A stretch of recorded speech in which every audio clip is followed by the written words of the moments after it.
Welcome to this edition of Getting to Know. The idea is that these series of talks are with people across the Essex Association and getting to know them and what they do for the association and their ringing history. So I thought I'd start off with none other than the Master of the Association, Andrew Kelso. Hello, Andrew. Hi, how are you? I'm good, thank you. How are you? Good. You're Master of the Essex Association of Change Ringers. What does that mean? I think it means different things to the person that's doing it compared to what other people think. I think people often look at the master and feel that they are very far away. They must be an excellent ringer. They must be incredibly technically able. They must, it must be just almost like a different sort of species. And actually, anyone that has done the role realises that isn't the case. We're all just the same sorts of ringers. We ring different things, but actually, although I have rung a lot of peals and I've rung some quite complicated things, that isn't important for being the master. The master needs to be somebody that can get on with people, that can assimilate and accumulate information and can put people in touch with each other, that can coordinate things, that can recognise really good things and then draw them out to make sure everybody else knows about them, and can bring out the best in ringing in Essex. They're the skills I try to develop, that I try to get better at as I do the role. They don't necessarily remember the amazing peal you rang with 4 billion methods in them. They remember that you spoke to them and you had a chat to them and that discussion meant something. And I think that connection is a really important bit. Where do you consider to be your home tower, if indeed you have a home tower here in Essex? Yeah, so I live in Goldhanger, and it's very definitely my home tower. I just live across the road from the church. I can see the church in the front of my house.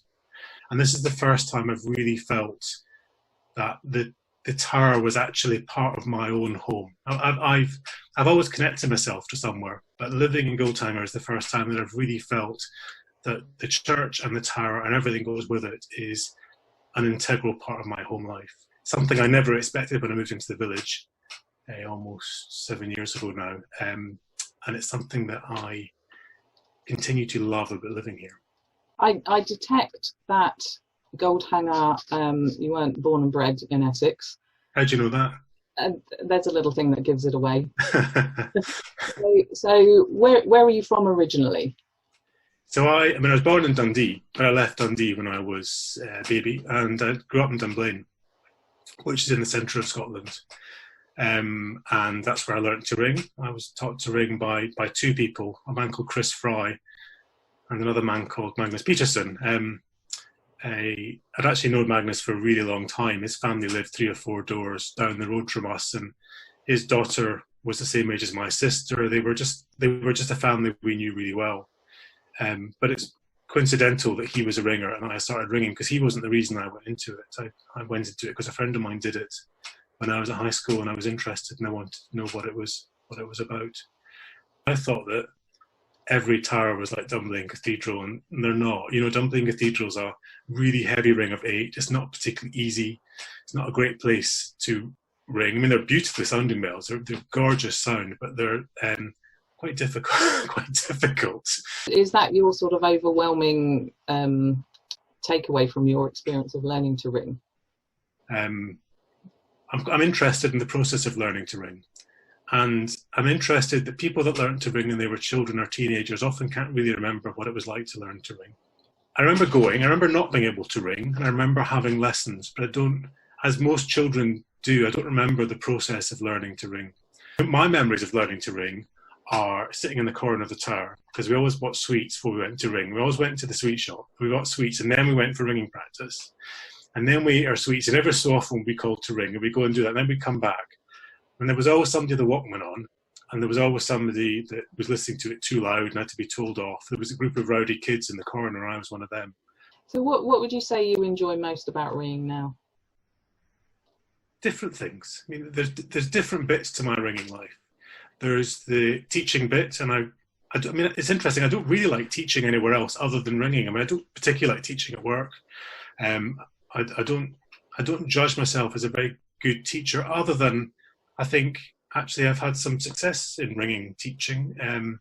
People I've taught to ring have gone on to be, what I think, really quite a good ringer, and I'd be quite surprised how they've got on.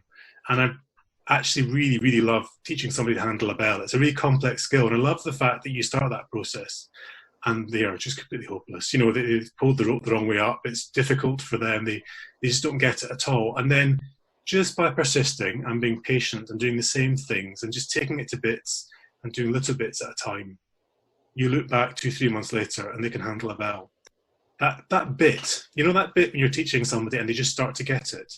And all of a sudden they stop fighting the bell and they start working with it. That's the real breakthrough for me. That's a real joyous moment when I get that. I do some more difficult ringing and I enjoy that. I like testing myself and stretching myself. I've been learning to ring handbells for the past couple of years and I've really, really enjoyed that. It's been a new thing for me. I think that's one of the core things about ringing for me. It's the newness of it. There's always something new to try. There's always a new method or a new tower to go to or a new skill to learn. And I've been ringing for 30 odd years now, a bit longer than that.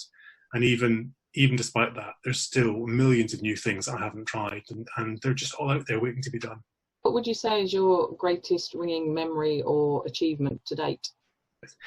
I'm always embarrassed to say this because it always feels quite self-congratulatory, but I used to ring, when I came down to ring in England, when I came down to live in London, I used to ring with the College Youths, and I rang with them for quite a long time. And eventually I was a member of the band at St Paul's Cathedral, and it's such a long time ago, and I couldn't do it now.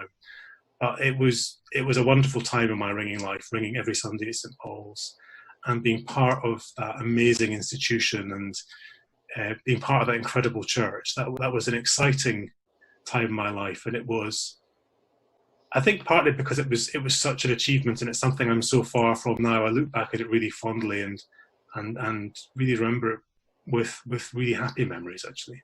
What about a story of some not so happy memories then, and an occasion when perhaps something didn't go quite right? There was quite a lot of them. nothing ever goes perfectly, does it? The one big regret I've got about my ringing life, I suppose, is that I didn't make more of it when I was at university. I went to university and I'd been ringing for about 7 or 8 years by the time I went to university. And most people do tons and tons of ringing at university, and it's when it really takes off. And actually, I just got out of the way of it, and I missed out. I did a bit of ringing when I first started, and then missed out on ringing for years because I got sucked into other things. And actually, they weren't particularly valuable or enjoyable things. It was just how life worked out. And if I had the chance to do that again, I would make different choices. And my ringing friends are the ones I've had my whole life. I've got ringing friends that I've known since I was 12, and they're still my friends now. And if I could go back and invest some more time in them when I was a bit younger, I would love to do that, because I didn't, and I wish I had. Is there anyone throughout your ringing career who has been really influential for you? Of course, yes, many people. There's definitely some standout people. The two people that taught me have remained really close friends and are excellent ringers, and I've always been really impressed by them and in awe of them as well, because of the sort of things that they have done, and also just how hard they've worked. But actually, the one person that really marked a sort of step change in my ringing was a guy called Mike Clay, who's a ringer that came up to ring in Scotland. He moved to Edinburgh at a time when I was coming back to ringing. I've been out of ringing for a while. And he, had no need to encourage me or help me or develop me, but he did. And he really took me under his wing. He gave me tons of opportunities I wouldn't have had.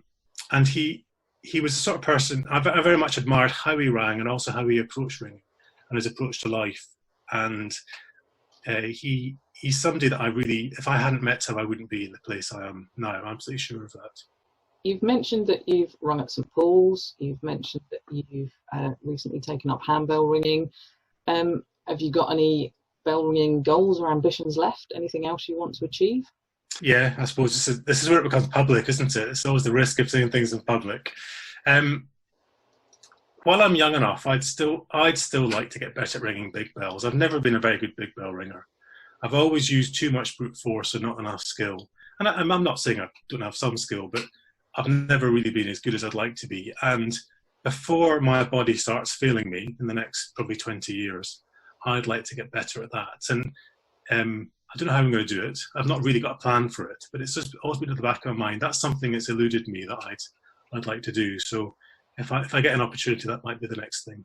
And what would you say to other ringers, perhaps sort of much more recently taking up ringing, or people that have been ringing for a long, long time? How would you enthuse them to go on to achieve whatever it is they wanted to achieve? I think it's identifying what people's goals are and giving them a sort of a safe space to tell you those goals. Because ringing is a really public thing, isn't it? You go ringing, you go into a room with 10 or 12 other people, and I think everybody feels a bit judged when they go ringing. I think people often think they're being looked at, and people are always assessing what they're doing and how they're doing it. And therefore, that's not a great place to really open your heart and say, this is what I really want to do, because I think everyone's a bit worried that they might get laughed at. And of course, nobody would get laughed at, but it's always at the back of your mind. So, certainly in my sort of ringing life, particularly when I've been in positions of leadership, I've tried to work out with people in sort of private, safe places what they want to do, and then give them the opportunities to do that. And actually, I think that is the same for new starters and for older ringers that have done lots of things, because everyone's got a private wish. Everyone's got a private wish, like my one, to ring big bells, that they're just a bit nervous about telling anybody else in case they say, don't be ridiculous, you can't do that, or laugh at them, or don't take them seriously.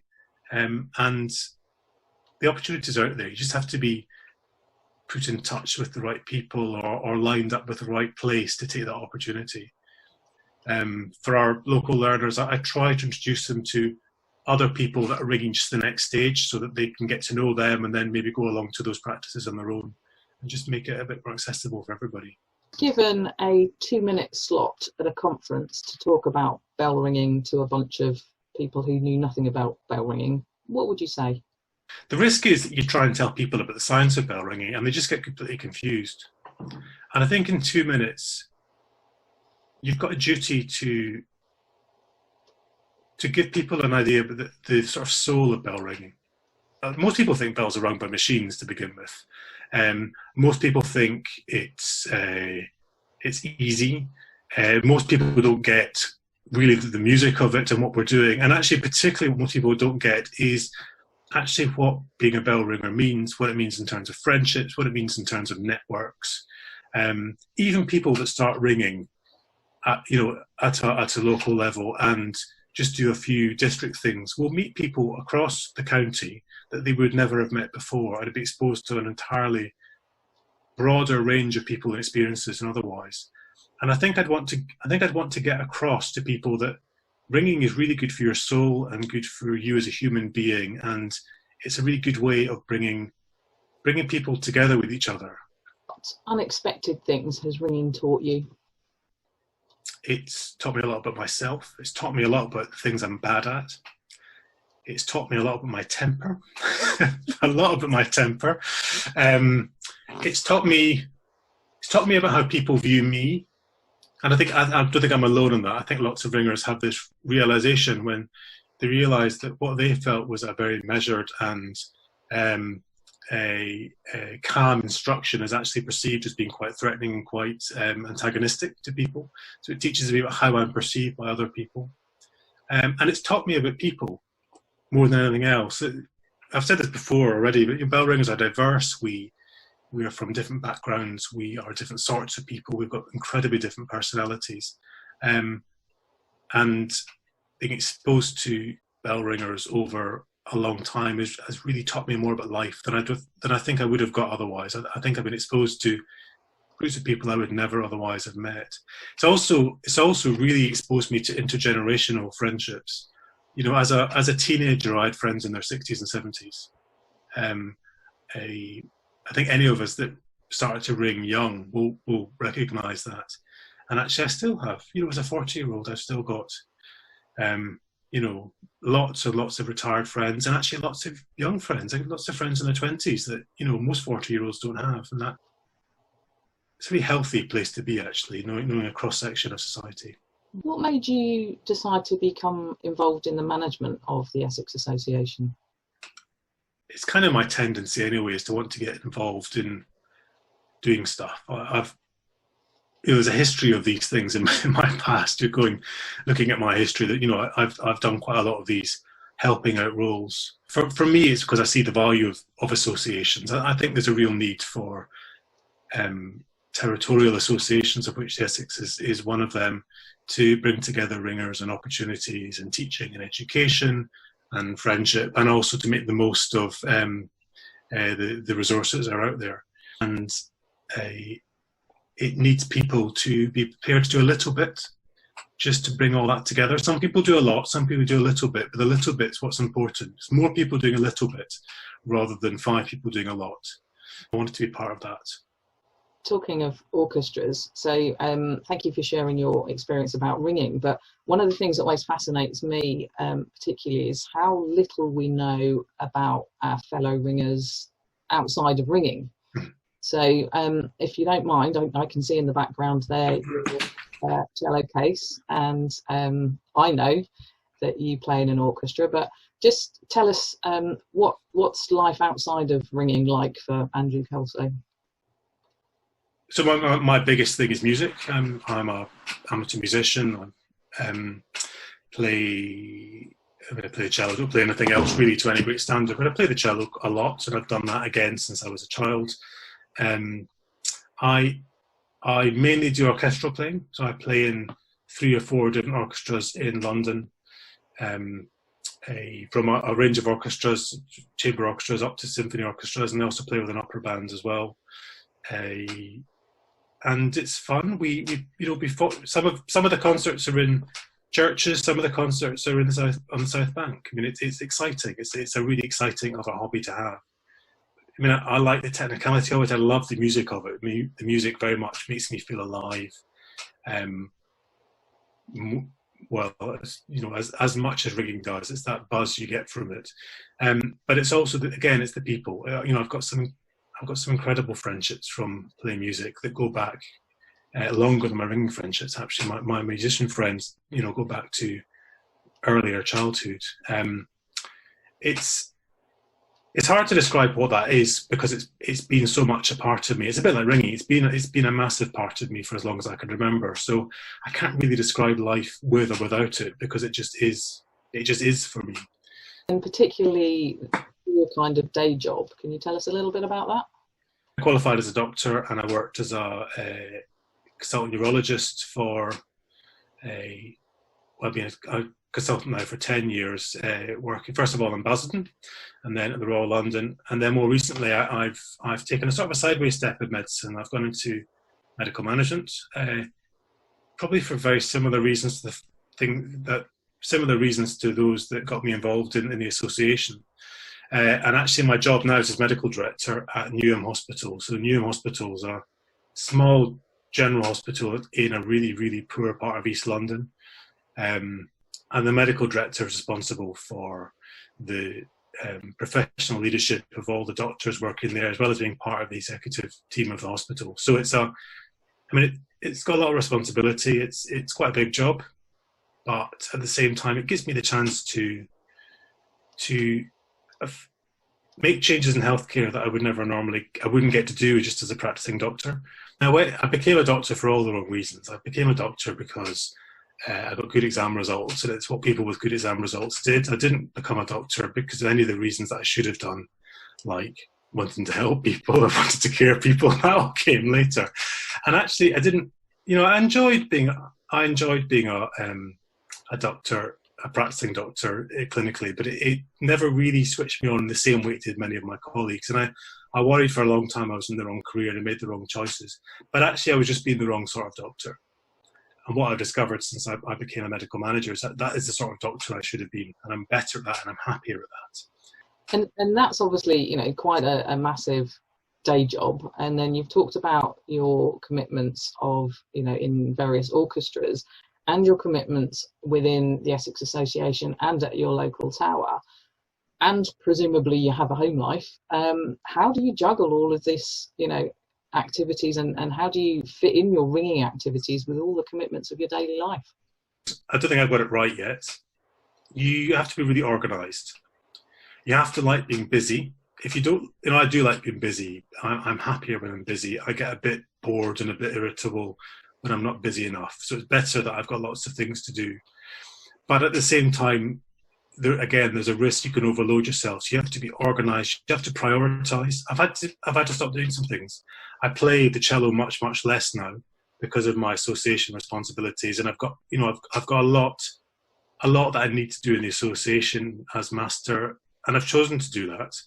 And I've got a lot to do at work because I've chosen to develop that part of me, which means that for the next couple of years at least, the playing's going to have to take a relatively back seat, and I'll do less of that. So you have to be prepared to prioritise what's important then. It doesn't mean giving things up. It just means I'm going to do less of that because I'm going to do more of something else. Inevitably, that means there's some hard decisions. There have been pieces that I would have loved to have played, and somebody asked me to play. It's something that you drive across the country for to get a chance to play it. And I've had to say, I'm really sorry, I can't. Because you make a commitment to things, and I've made a commitment in this respect to ringing and to being master, and that commitment's important to me. It's important that I honour that commitment, so it has to come first. So my last question really then, is there anything else that you'd like to share, stories that you'd like to share with people, anecdotes, or any sort of parting words of wisdom? Just for people that are ringers, I always want to say this to them, is just enjoy the stuff you're doing. Don't look at other people. Don't look at what you haven't done. Don't look at what you can't do. Don't look at your mistakes. Don't worry about comparing yourself to anybody else. Just look at what makes you happy about doing it now and enjoy that. All our ringing develops. Everyone's ringing develops over time, and we all get better or improve or change, or our priorities change. But look at what you're doing now and enjoy it. And if what you're doing now is ringing rounds of call changes on a Sunday morning with your neighbours and your friends, then enjoy that. That's what I enjoy. I love that. I enjoy other things as well, but I enjoy that. So focus on the joy. Andrew, thank you very much for sharing your ringing experiences and a little bit about you and your personal life. Hopefully people watching this will take something from that. Hopefully this will start a series of these kind of conversations with people across the association, regardless of their level of ringing, how new they are to ringing, whether they're involved in the management of ringing or not. But thank you so much for taking part and sharing with us your experiences. Pleasure. Thank you very much.